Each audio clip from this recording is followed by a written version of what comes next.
네, 로또 1등 당첨이 또 비극으로 돌아왔습니다. 자신은 살인자가 되고 9살 아래 동생은 숨지고 만 건데요. 네, 그러면 그 비극의 사건 당일로 한번 가보겠습니다. 네, 지난 11일 오후 4시쯤 전주의 한 전통시장입니다. 사람들이 어딘가 걱정스러운 눈빛으로 쳐다보는데요. 가게 안에선 두 남성이 몸싸움을 벌이고 있습니다. 그런데 한 남성이 쓰러진 남성에게 흉기를 휘두르는데요. 깜짝 놀란 시민들이 달려들어 말리기를 시작합니다. 이 쓰러진 남성 병원으로 옮겨졌지만 안타깝게도 숨졌는데요.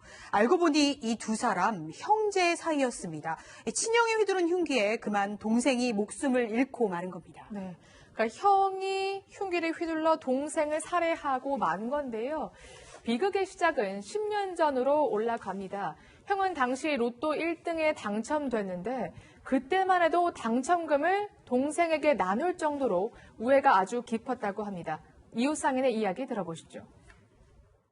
그 사람이 옛날에 로또를 나무 1등 대학이야. 자기 어머니하고 온 사람하고 같이 이제 살으라고 사줬는가 봐. 나도 얘기 들어본 게 그게요. 근데 돈이 필요하다고 이제 대출 받아서 돈을 이제 썼는가 봐. 은행에 대출 받아서 돈 갚아나가야 할 거 아니에요. 서로 그냥 네가 갚아라 누가 갚아라 서로 다툼이 있었다고 했죠. 네, 그러니까 10년 전만 해도 로또에 당첨된 후에 그 당첨금을 동생에게 나눠줬다면서요. 네. 그때 이제 1등 당첨자가 여러 명이었나 봐요. 네. 그래서 한 10매덕 좀 받았던 것 같아요. 그러니까 세금을 공제하고 실수령액이 한 8억 정도 되는데요. 이 8억 중에서 1억 한 4천만 원 이 정도를 동생한테 주면서 어머니 모시는데 이제 좀 보태서 써라라고 네. 하니까 동생이 그 돈을 집을 사는데 보태서 이제 썼다고 해요. 그러고 이 형은 이제 원래 운영하던 식당에 이제 자신이 그 로또 당첨금 일부를 또 이제 투자를 해가지고 식당을 네. 운영하고 있었는데 식당이 잘 됐다고 하거든요. 근데 요즘 여러 가지로 경기가 불경기죠. 어려워지니까 자영업자분들이 어려워지니까 그 여파가 있었는지 식당이 좀 어려워지니까 잘 나가던 식당이니까 어려워지니까 좀 이 시기만 극복하면 되지 않을까라고 생각을 했겠죠. 그리고 본인이 준 돈으로 동생이 집을 그 돈을 보태서 집을 샀으니까 동생 집을 담보로 대출을 좀 받자 이렇게 부탁을 했나 봐요. 그래서 동생이 집을 담보로 해서 4,500만 원 대출을 받아서 네. 그걸로 이 식당 운영하는데 돈을 쓰고 있었는데요. 그러니까 근데 이게 형편이 더 나아지지 않고 어려우니까 이 이자가 뭐 한 25만 원 정도 나오는데 이 이자를 계속 연체하니까 그럼 이제 이 대출하는 그 주체가 동생이니까 네. 이제 은행에서 전화가 연체다 이러면서 전화가 가는 게 동생한테로 자꾸 가죠. 그렇겠죠. 그러니까 동생하고 계속 이런 부분에 있어서 마찰이 생기고 갈등이 생기고 계속 다툼이 있었던 걸로 보입니다. 일부는 동생이 조금 이자를 내주기도 했지만 계속 가게가 어려워지니까 그마저도 연체를 하고 또 연체가 됐다고 합니다. 근데 형은 경찰에서 이렇게 말했다고 해요. 뜻밖의 행운을 잡아서 어려운 동생들을 도와줬는데 이 동생이 서운하게 말을 했다. 결국에는 돈 문제였군요. 이런 일은 사실은 이렇게 비극적으로 끝나서 그렇지 그 전 단계까지는 언제나 있을 수 있고 늘 있을 수 있는 일이에요. 네. 그렇기 때문에 우리가 이걸 다루는 것이고 또 경각심을 가져야 되는 것인데요. 형 입장에서 1억 원이나 되는 돈을 네. 선뜻 내준 거는 참 대단한 것이죠. 그렇죠. 그런데 이제 그 다음부터가 문제인 겁니다. 사실은 줬으면 내가 사업이 어려워도 다시 동생한테 손을 벌리면 안 되는데 그 동생 집을 담보로 4,600만 원을 지금 빌렸다는 거 아닙니까? 네. 그러면은 채무자는 아마 형이고 동생이 물상보증이라고 그래요. 근데 아무래도 이제 형이 25만 원씩 그 대출 이자를 갚으면 상관없는데 네. 안 갚으니까 계속해서 이 동생 집에 대한 부하가 걸리는 거죠. 만약에 계속해서 안 갚는다면 거기에 이제 경매가 들어올 수도 있는 거고 이런 거 아닙니까? 그러니까 동생 입장에서는 한두 번은 자기가 내기도 하고 또 형한테 빨리 갚아라 이렇게 얘기를 했겠죠? 그런데 자꾸 이것이 반복되다 보니까 아마 이제 서로 불화가 생기고 다툼이 생길 것 같아요. 그래서 이날도 전화를 받았다는 거예요. 네. 형이 이제 술을 먹고서. 네. 그러다가 동생이 좀 심한 욕을 했는가 봐요. 뭐 말에 의하면 형한테 뭐 양아치 뭐 이런 얘기를 했대요. 네. 욕을 하다 보니까 이제 그런 얘기가 나올 수 있겠죠. 감정이 격화되다 보니까. 그러니까 이제 형이 화가 나가지고 전주에서 동생 그 가게를 찾아간 거죠, 집을. 동생 가게가 전주군요. 네네. 찾아간 거죠. 예. 네.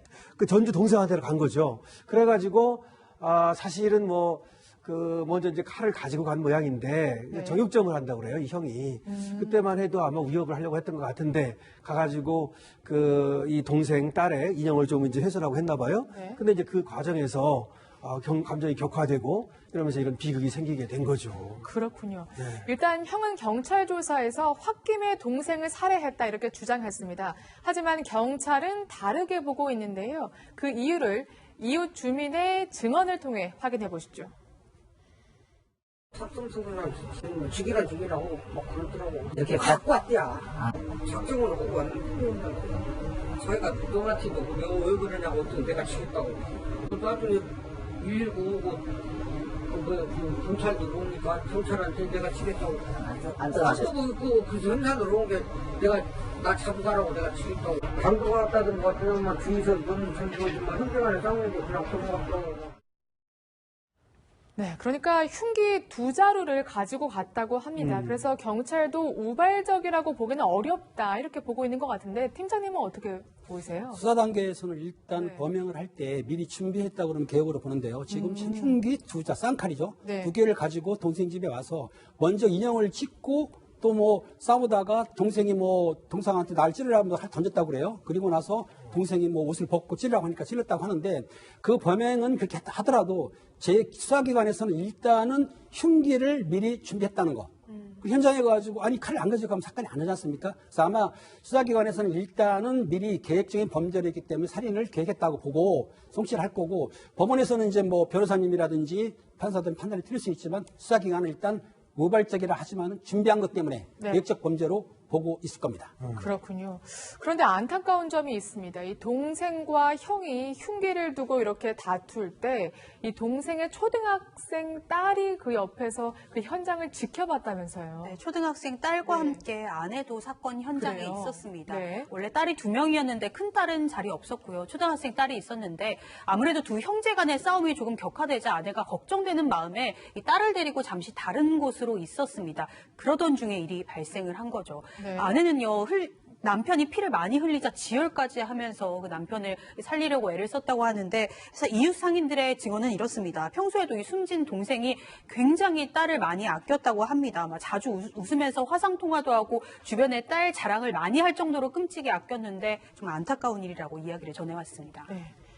로또에 당첨됐던 형이 그런 금전 갈등으로 동생을 살해하게 된 건데 보통 형이 동생을 살해하는 경우에 이렇게 가족 간의 살인 사건이 발생했을 때 형량이 더 가중되나요? 아니면 그 참작해서 좀 감경되나요? 법적으로는요, 존속 살해, 네. 그러니까 비속이 자기 엄마 아버지 뭐 이렇게 존속을 살해하면 그것은 가중 요소입니다. 그런데 이 형제 간에는 법적으로는 이제 가중 요소도 아니고 감경 요소도 아니에요, 원칙적으로. 다만 근데 형제 간에는 다른 모르는 사람이 아니기 때문에 그 여러 가지 그 숨겨진 얘기가 있을 거란 말이죠. 네. 동기가 있을 거란 말이죠. 네. 그래서 그것이 참작 동기가 될 수도 있고 아니면 그것이 비난 동기가 될 수도 있어요. 그래서 참작 동기가 되면 내려가는 것이고 비난 동기가 되면 올라가는데 제가 보기에는 이거는 완전히 계획적으로 보기에는 좀 어려운 점이 있고 네. 왜냐하면 가가지고 서로 이제 뭐 칼을 던지고 나를 찔러라 뭐 하는 과정에서 조금 이제 격분한 것이 있고 또 하나는 동생을 과거에 돌봐준 것이 있고 뭐 이런 것이 있기 때문에 제가 볼 때는 참작 동기 쪽으로 좀 작용을 해서 일반 그 범죄보다는 조금 형이 줄어들 가능성이 있어 보인다. 그렇군요. 이렇게 생각이 되네요. 이 사건을 다루면서 궁금해지는 게 있는데 보니까 이 형이 원래 로또에 당첨됐을 때 한 3억 원 정도를 그 두 남동생과 그리고 누나에게 나눠줬다고 하더라고요. 한 1억씩. 근데 나중에 이렇게 형이 어려워졌잖아요. 그러면 다시 돌려달라 이렇게 할 수 있는 건가요? 근데 이제 저희가 네. 증여를 하고 나서 이걸 취소를 할 수 있느냐 이건데 네. 이제 증여를 철회하거나 이럴 때는 아주 엄격하게 제한이 되거든요. 그러니까 뭐 아주 쉽게 설명을 하자면 거의 이제 폐륜적인 행위를 하거나 무슨 범죄 행위를 하거나 이 그 수증자와 증여자 사이에서 문제가 되는 그런 범죄 행위가 있거나 이럴 때가 문제가 되는 거지. 거지 지금 이 경우에는 사실은 취소를 하거나 이거 돌려달라고 하기가 쉽지 않아요. 그러니까 이제 증여를 할 때는 이런 부분을 고려하셔야 되고 그리고 또 사실은 이 경우에는 좀 전에 변호사님 말씀하신 것처럼 참작 동기가 될 수 있는 게 이제 실수령액이 8억인데 3억 원 정도를 가족 특히 형제 자매들한테 나눠줬다면 한 40% 가까이를 나눠준 거 아니겠어요? 근데 보통은 형제 자매한테는 말도 안 하는 사람도 많거든요. 로또 네. 당첨됐다는 거. 근데 이렇게 많이 나눠줬기 때문에 이런 부분에 대해서 본인은 이제 은혜를 베풀었다고 생각하지만 이거를 조건으로 해서 다시 뭔가 이제 요구를 하거나 이렇게 하기에는 증여는 원래 무상이니까 그렇게 하기 어렵고 또 취소를 하기에도 뭐 이 사람들이 가족들이 그 전에 폐륜적인 행위를 했다거나 이 형한테 뭐 이런 걸 볼 수 없기 때문에 이제 취소하기도 어려운 그런 상황입니다. 그렇군요. 로또망 당첨되면 다 될 것 같은데 오히려 불행해지는 사건을 많이 접합니다. 로또에 당첨되든 되지 않든 결국 행복도 비극도 자신의 몫인 것 같습니다.